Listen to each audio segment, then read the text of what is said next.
외교부 장관 지금 한반도에서 이렇게 같은 시기에 한꺼번에 이런 일들이 이렇게 터진 그러한 최악의 혼란 시기 흔한 일은 아니죠. 네, 상황이 매우 엄중한 다양하게 복잡한 과제들이 얽혀 있습니다. 한일, 한중, 한러, 한미 간에 이렇게 드러난 일들 하나하나가 봐보면 상당히 치명적이고 과거에 그렇지 않았었던 적대 행위를 서로 보이고 있으면서도 우리는 완전히 고립이 되어 있습니다. 저는 지금 우리나라 외교 꼭 섬나라에 갇혀 있는 그런 기분이라고 생각합니다. 국민들이 그 외교적인 위기감을 느끼고 있는 여론이 있다는 것은 아십니까, 장관님? 네, 잘 알고 있고 유념하고 있습니다. 그런데 이런 문제를 이런 것을 죽창이나 의병으로 풀 수 있습니까? 외교적으로 대화를 통해서 풀어야 된다고 생각합니다. 지금 북한도 우리가 외교와 대화로 핵과 미사일을 무장한 그러한 세력들한테도 대화와 외교로 푸는 것을 국가 정부의 원칙으로 이렇게 했는데 청와대 인사가 청와대 아주 실세가 죽창과 의병, 국제 보상 운동 같은 이러한 것으로 이런 부분들을 풀 것처럼 선동을 하고 하면 할수록 정상적인 외교의 공간은 줄어든다고 보는데 동의하십니까? 네, 외교부로서는 외교적인 방법으로 과제들을 극복하려고 노력을 하고 있습니다. 그렇습니다. 그러면 이제 이걸 외교적으로 풀어야 되는데 지금 방법이 있습니까? 외교 현재 지금 많은 노력들을 하고 계시지만은 몇 가지를 한번 물어보겠습니다. 우선 중재위 얘기입니다. 중재위. 우리가 어떤 일을 하다가 보면 어쩔 때에는 실컷 어차피 글이 돌아갈 것인데도 불구하고 실컷 두드려 맞고 결국에 가서 글이 가는 경우가 있습니다. 저는 앞으로 이 문제가 그렇게 중재위로 가지 않을까 싶은데 한 가지 묻겠습니다. 중재위로 가자고 주장하면 친일입니까? 꼭 그 주장이 꼭 뭐 어떤 그러면은 아니라는 의미로 받아들이고 중재위로 가자라고 해서 문건을 만든 그 항복 문서입니까? 일본에 대한 항복 문서입니까? 그 방안에 여러 가지 함의가 있을 수 있다고 생각합니다. 다만 그 방안을 택했을 때 그 결과에 대해서는 면밀한 분석이 따라야 될 것으로 중재위로 생각하고 가면은 우리가 지게 됩니까? 지금 지는 것으로 예상을 하고 있으니까 우리 대법원이 굉장한 시스템과 또 실력들을 갖추고 있고 우리는 또 굉장히 법치를 중시하고 이렇게 하고 있는데 일본 법원 판결하고 우리 판결하고 다르게 나왔습니다. 보통 이럴 경우에 이제 중재위나 또는 국제사법재판소에서 해결을 하게 되는데 우리 대법원 판결이 이걸 가지고 가게 되면 아까 중재위나 이 재판소에 가서 국제재판소에 갔을 때 질 것으로 보십니까? 아니면 우리 대법원 판결이 잘못된 것으로 판단하십니까? 네, 물론 우리 정부로서는 우리 대법원 판결을 존중하고 그것이 존중되는 상황에서 이행이 되도록 해야 되겠습니다만 근데 그런 왜 어떤 중재위를 안 국제적인 가는 겁니까? 분쟁 절차의 그 결과를 예단하기는 사실 아니 예단을 한다고 하는 것은 네. 지금 불안하다는 얘기 아닙니까?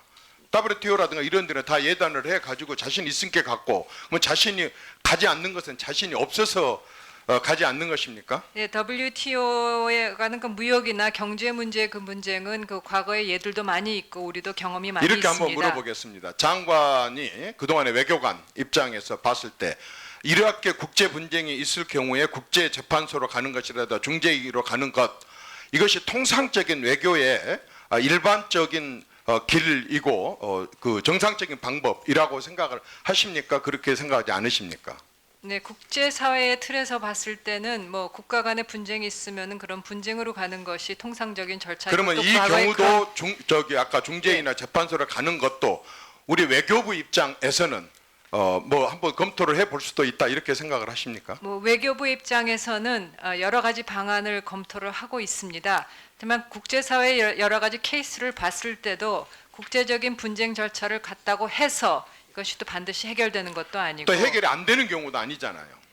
그래서 그런 재판소를 만들어 놓은 거 아닙니까? 외교부 입장에서도 그런 국제재판소의 존재를 부인합니까? 그 가치나. 아닙니다. 그럴 수는 없는 거고요. 하지만 과거의 그 전례들을 면밀히 검토를 하면서 이 방안들을 강구를 해야 그래서 된다고 저는 생각합니다. 결국에 가서는 이렇게 국제사회가 모두가 다 약속으로 만들어놓은 이러한 중재위나 아니면은 국제사법재판소 결국에 가서는 우리 정부가 평화적으로 해결할 수 있는 방법, 대화로 해결할 수 있는 방법은 이쪽으로 가는 것이다 이렇게 생각하고 외교부에서도 아까 여러 가지 방안을 검토한다고 했는데 이 방안도 함께 검토할 용의가 있으십니까? 여러 가지 대안들을 지금 다 검토를 하고 있습니다. 예, 그 부분에 대해서도 생각을 할 수도 있다 이렇게 받아들이고 싶습니다. 또 다른 문제를 한번 거론을 해 보겠습니다. 지금 이제 첨예하게 대립되고 있는 게 일본에서는 이제 무역을 포함한 이렇게 보복을 하고 있고 우리는 지금 8월 달에 또 이제 현금화가 이루어지게 됩니다. 두 가지가 다 8월 내지 9월 달에 이루어지게 됩니다. 거의 기차가 마주보고 달려오고 있습니다. 이러한 부분들을 서로 기차가 부딪히지 않게 하려고 하면 양쪽에서 동시에 브레이크를 잡아야 됩니다. 동결 부분, 두 가지 동결 부분에 대해서 검토를 했거나 또는 가치가 있다고 생각을 하십니까?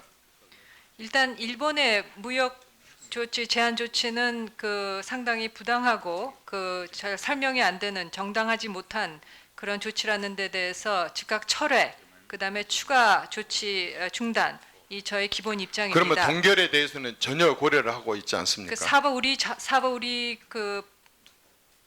대법원의 판결에 따른 사법 절차는 진행이 돼야 된다고 생각이 됩니다. 그러면 그 진행돼야 된다고 하는 것에 대해서 양쪽이 주장이 엇갈리니까 아까 국제사회에 가서 판결을 받아볼 수 있는 것도 같이 생각해 볼 수 있는 거 아니겠습니까? 지금 적합이라고 하고 적법이라고 한다 그런다면 그 방법도 적법 중에 하나니까요. 또 다른 이제 세 번째 한번 해결책을 얘기를 해보겠습니다. 지금 알다시피 이 문제를 다룸에 있어도 국민들은 외교부 장관이 보이지 않는다, 외교부가 보이지 않는다라는 말을 많이 하고 있고 실제로 언론과 사설에서 칼럼에서 많이 쓰고 있습니다. 근데 그 부분에 있어서는 일본도 마찬가지인 것 같습니다. 우리는 청와대에서 주로 멘트를 하고 또 입장을 발표를 하고 대변인 얘기를 하고 민정수석이 얘기를 합니다. 일본 더 올리겠습니다. 일본에서는 또 이러한 부처 보다는 주로 수상 관저에서 얘기가 나오고 수상 그 보좌진들이 거의 이 문제를 결정을 하고 부처에서 할 일이 없다고 합니다. 그렇다면 답은 한 가지입니다. 우리 쪽에 대통령을 포함한 BH와 일본의 아베 수상을 포함한 관저가 직접적으로 나서서 이 문제를 적극적으로 해결하는 그것이 가장 큰 훌륭한 방법이라고 생각하는데 어떻게 생각하세요? 네, 대통령께서도 큰 관심을 갖고 챙겨보고 계시는 사안이고 아마 일본 측도 마찬가지라고 생각합니다. 결국 양 정상의 의지가 있어야 해결책이 가능하다고 생각합니다. 좀 메모 좀 해서 시간이 없으니까 세 가지를 간단하게 좀 답변 드립니다. 우리 교포 54만에 대한 대책은 외교부에서 어떻게 그동안의 영사들을 포함한 이렇게 대책을 세우는 것과 비교해 또 어떻게 대책을 세우고 있는지와 그 다음에 그 호르무즈 파견 그 부분에 대한 우리 그 장관의 입장 그리고 지소미아 이 부분에 대한 장관의 입장 정부적 아직 결정된 게 아닐지라도 이 세 가지에 대해서 간단하게. 네, 제일 우리 동포에 대해서는 총영사관 차원에서 매일 그 동향을 또 혹시 우리 동포들에게 어려움이 있는 것이 아닌가 챙겨보고 있습니다. 그 호르무즈와 관련해서는 그 말씀드렸듯이 우리의 그 경제적인 이익이 첨예하게 걸린 문제입니다. 그래서 이 지역의 안정을 위해서 우리가 어떤 일을 할 수 있는지 정부 차원에서 검토를 하고 있고 지소미아에 대해서는 말씀드렸듯이 앞으로의 상황 전개를 보면서 검토가 가능할 것으로 생각합니다.